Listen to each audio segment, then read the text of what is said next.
സംസ്ഥാനത്ത് നിപ്പ ആശങ്കയുണ്ടോ? നമുക്ക് പരിശോധിക്കാം. സംസ്ഥാനത്ത് നിപ്പ സ്ഥിരീകരിച്ച സാഹചര്യത്തിൽ കൂടുതൽ നടപടികളുമായി ആരോഗ്യവകുപ്പ് രംഗത്തെത്തിയിട്ടുണ്ട്.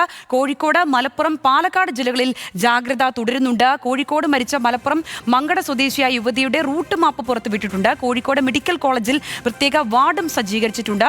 3 ജില്ലകളിലായി നിലവിൽ 345 പേർ സമ്പർക്ക പട്ടികയിലുണ്ട്. അതേസമയം വവ്വാലുകളെ പടക്കം പൊട്ടിച്ചോ മറ്റോ ഓടിക്കാൻ പാടില്ലെന്ന് വിദഗ്ധർ പറയുന്നുമുണ്ട്. വിവരങ്ങളുമായി അജിത് ബാബു ഉണ്ട് പാലക്കാട് നിന്നും. അജിത്ത്, പാലക്കാട് നിന്ന് ഒരാൾക്ക് ഈ നിപ്പ സ്ഥിരീകരിച്ച സാഹചര്യത്തിൽ അവരുടെ ആരോഗ്യനില ഏത് തരത്തിലാണെന്നുള്ളത് ആദ്യത്തെ കാര്യം. മാത്രമല്ല, ഈ സാഹചര്യത്തിൽ ഏത് രീതിയിലുള്ള ജാഗ്രതയാണ് മുന്നോട്ട് പോകുന്നത്?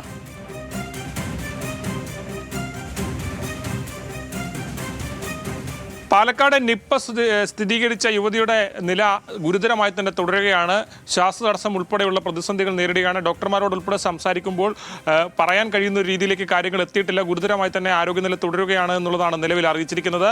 ആകെ 345 പേർ കേരളത്തിൽ ഇപ്പോൾ നിപ്പയുടെ സമ്പർക്ക പട്ടികയിലുണ്ട്. അത് നേരത്തെ സംഗീത പറഞ്ഞതുപോലെ മലപ്പുറത്ത് 211 പേരും പാലക്കാട് 91 പേരും അതുപോലെ തന്നെ കോഴിക്കോട് 43 പേരുമാണ് സമ്പർക്ക പട്ടികയിലുള്ളത്. കോഴിക്കോടുള്ള ആളുകളെല്ലാം ആരോഗ്യ പ്രവർത്തകരാണ്. ബാക്കി മറ്റ് ജനങ്ങളിലേക്ക് ഇത്തരത്തിൽ സമ്പർക്ക പട്ടികയിൽപ്പെട്ട ആരുമില്ല എന്നുള്ളതാണ് നിലവിൽ അറിയാൻ കഴിയുന്നത്. പാലക്കാട് ഇത്തരത്തിൽ നിപ്പ സ്ഥിരീകരിച്ച സ്ഥലത്ത് 3 കിലോമീറ്റർ ചുറ്റളവിൽ 6 വാർഡുകൾ കണ്ടെയ്ൻമെന്റ് സോണാക്കി പ്രഖ്യാപിച്ചിട്ടുണ്ട്. ഇവിടെ കൃത്യമായ ജാഗ്രതാ നിർദ്ദേശങ്ങളൊക്കെ പാലിച്ചുകൊണ്ട് കൃത്യമായ പരിശോധന ഉൾപ്പെടെ ഇവിടെ നടക്കുന്നുണ്ട്. ജനങ്ങൾ പൂർണ്ണമായും സഹകരിക്കുന്നുണ്ടെന്നാണ് ജില്ലാ ഭരണകൂടവും ഉൾപ്പെടെ വ്യക്തമാക്കുന്നത്. മാത്രമല്ല, ഇതുമായി ബന്ധപ്പെട്ട് ഈ സ്ഥിരീകരിച്ച ആളുടെ ബന്ധുവായിട്ടുള്ള ഒരു കുട്ടിക്ക് ഇപ്പോൾ ഒരു പനി ഉണ്ടായിട്ടുണ്ട്. ആ കുട്ടിയെ ഇപ്പോൾ ചികിത്സയിൽ പ്രവേശിപ്പിച്ചിട്ടുണ്ട്.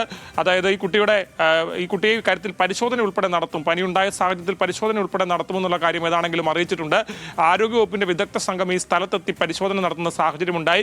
ഇവിടെ വവ്വാലുകളുടെ സാന്നിധ്യമുണ്ട് എന്നുള്ളതാണ് ആരോഗ്യ വിദഗ്ധർ പറയുന്നത്. മാത്രമല്ല, ഒരു 3 ആഴ്ചയായി അവിടെ നടന്ന ഈ സ്ഥലത്തിന്റെ ഈ പ്രദേശത്ത് നടന്ന കാര്യങ്ങൾ ഉൾപ്പെടെ പഠിക്കാൻ ഉൾപ്പെടെ തീരുമാനിക്കുകയും ഉണ്ടായിട്ടുണ്ട്. മാത്രമല്ല, ഇതിൽ പോലീസിനോടും കൃത്യമായ ഒരു സെക്കൻഡറി കോൺടാക്ടറെ കണ്ടെത്തുന്നതിന് പോലീസിനോടും സഹായം ഉൾപ്പെടെ അഭ്യർത്ഥിച്ചിട്ടുണ്ട്. ഏതാണെങ്കിലും കനത്ത ജാഗ്രതയിലാണ് പാലക്കാട് ഉൾപ്പെടെയുള്ള പ്രദേശങ്ങൾ.